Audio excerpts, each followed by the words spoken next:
The Lorax by Dr. Seuss.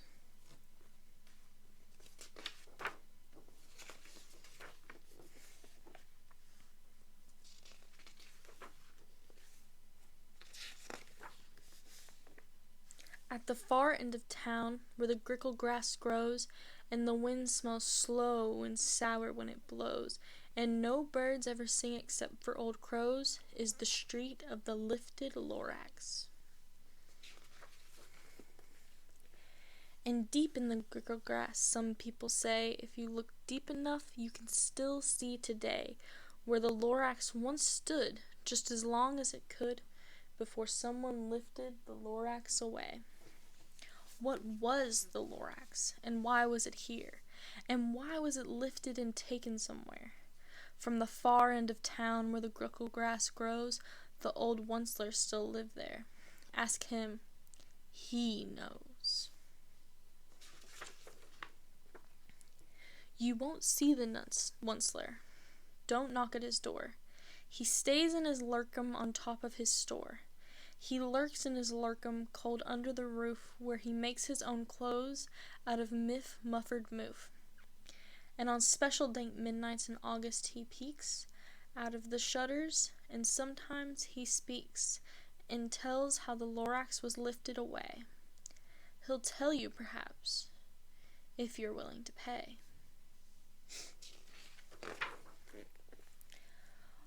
On the end of a rope, he lets down a tin pail, and you have to toss in 15 cents and a nail, and the shell of a great-great-great-grandfather snail.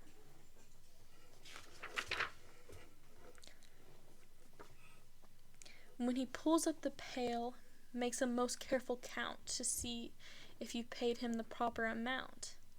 Then he hides what you paid him away in his snoove, his secret strange hole, in his grovulous glove.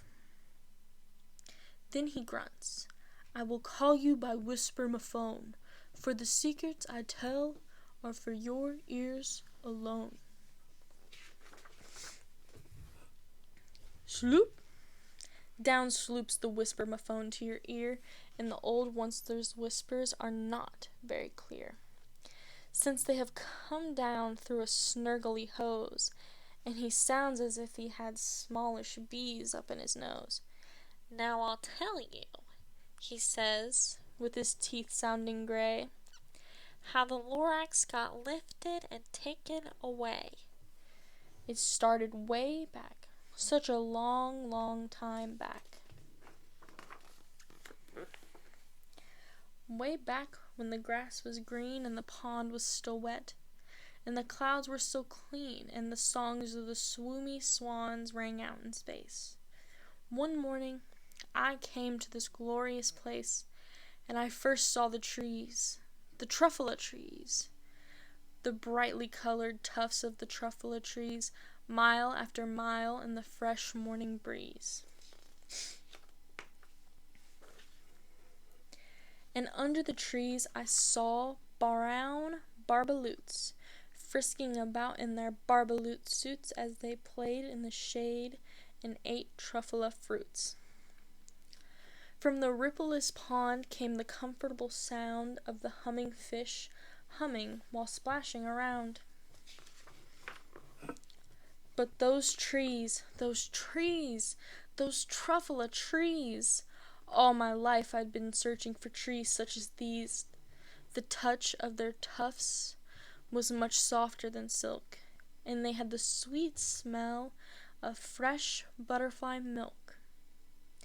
I felt a great leaping of joy in my heart.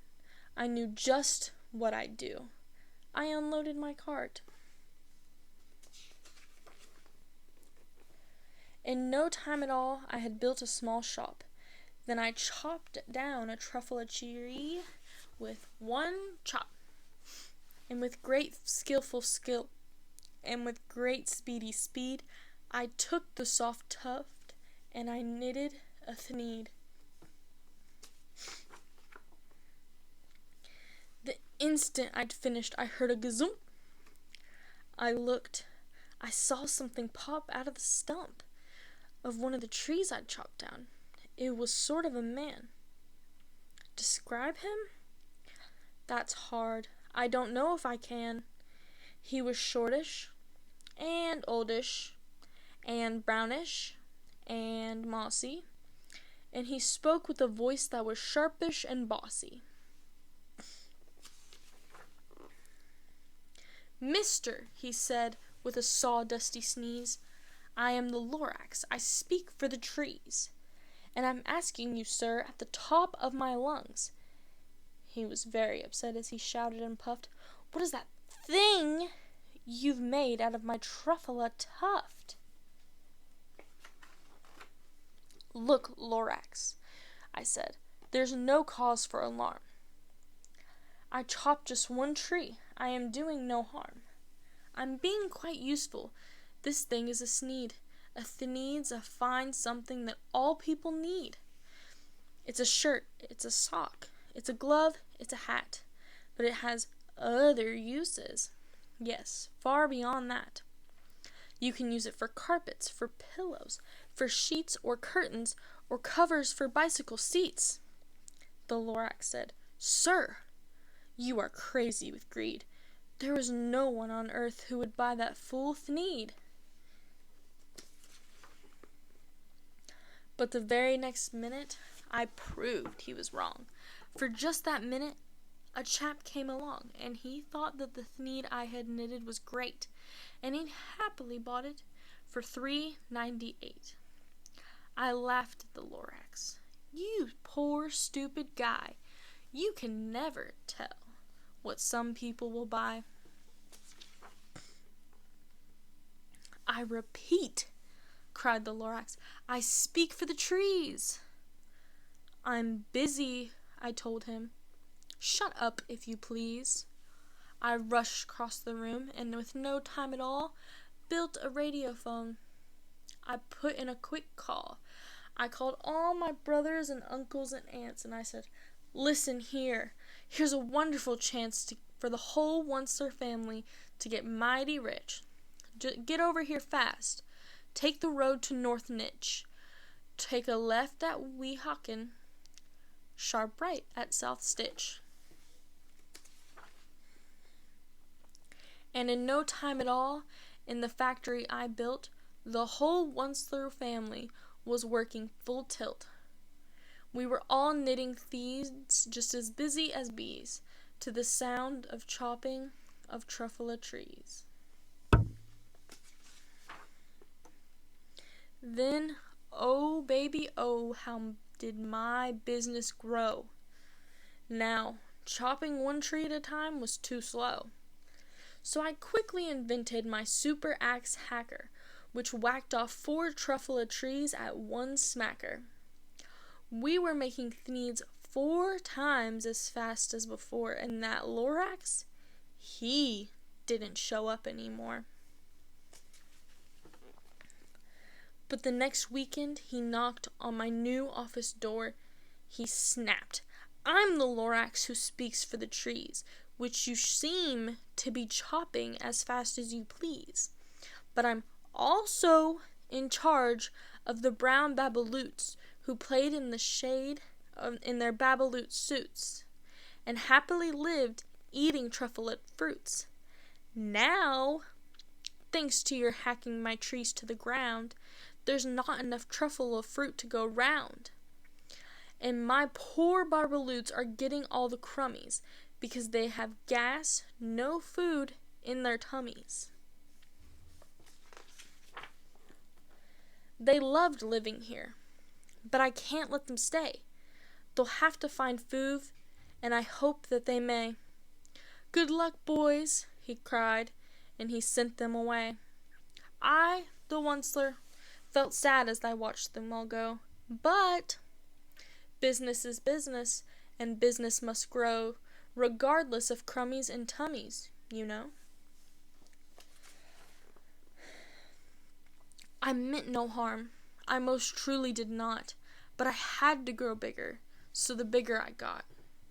I biggered my roads, I biggered my factory, I biggered my wagons, I biggered the loads of the thneeds I shipped out, I was shipping them forth to the south, to the east, to the west, to the north.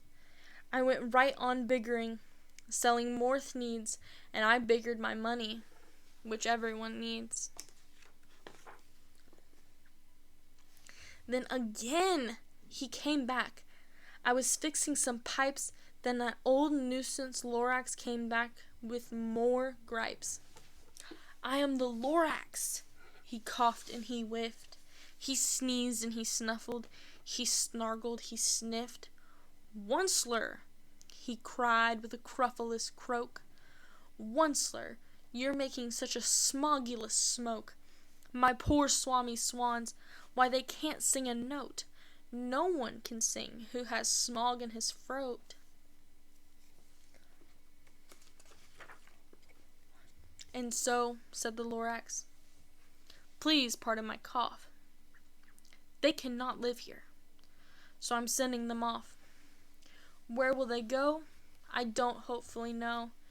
They may have to fly for a month or a year to escape the smog you've smogged up around here.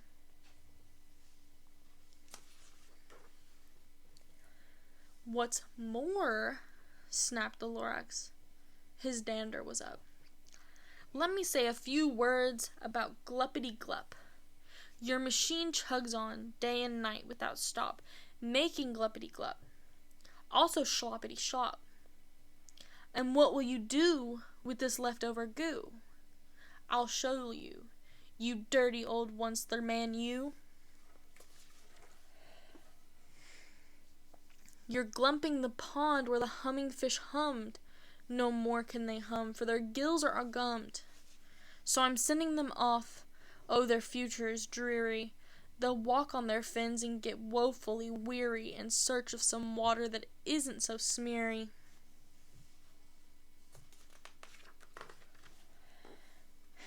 And then I got mad. I got terribly mad. I yelled at the Lorax. Now listen here, Dad. All you do is yap, yap, and say bad, bad, bad, bad. Well, I have my rights, sir, and I'm telling you, I intend to go on doing just what I do. And for your information, you Lorax, I'm figuring on getting biggering, and biggering, and biggering, and biggering, turning more truffled trees into thneeds, which everyone needs. And at that very moment we heard a loud whack. From outside in the fields came a sickening smack of an axe on a tree. And when we heard the tree fall, the very last truffled tree of them all. No more trees, no more thneeds, no more work to be done. So in no time my uncles and aunts, every one, all waved me goodbye. They jumped into my cars and drove away under the smoke-smuggered stars. Now all that was left neath the bad-smelling sky was my big old empty factory, the Lorax, and I. The Lorax said nothing, just gave me a glance. Just gave me a very sad backwards glance. And he lifted himself by the seat of his pants, and I'll never forget the grim look on his face when he heisted himself and took leave of this place through a hole in the smog without leaving a trace. And all that the Lorax left here was this mess, a small pile of rocks, with the one word, unless. Whatever that means, well, I just couldn't guess. That was long, long ago, but each day since that day, I've sat here and worried away. Through the years, while my buildings have fallen apart, I've worried about it with all my heart. But now, says the Onceler, now that you're here, the word of the Lorax seems perfectly clear. Unless someone like you cares an awful lot Nothing is going to get better. It's not. So, catch, says the Onceler. He lets something fall. It's a truffula seed. It's the last one of all. You're in charge of the last of the truffula seeds. Plant a new truffula. Treat it with care. Give it clean water and feed it fresh air. Grow a forest. Protect it from the axes that hack. Then the Lorax and all of his friends may come back.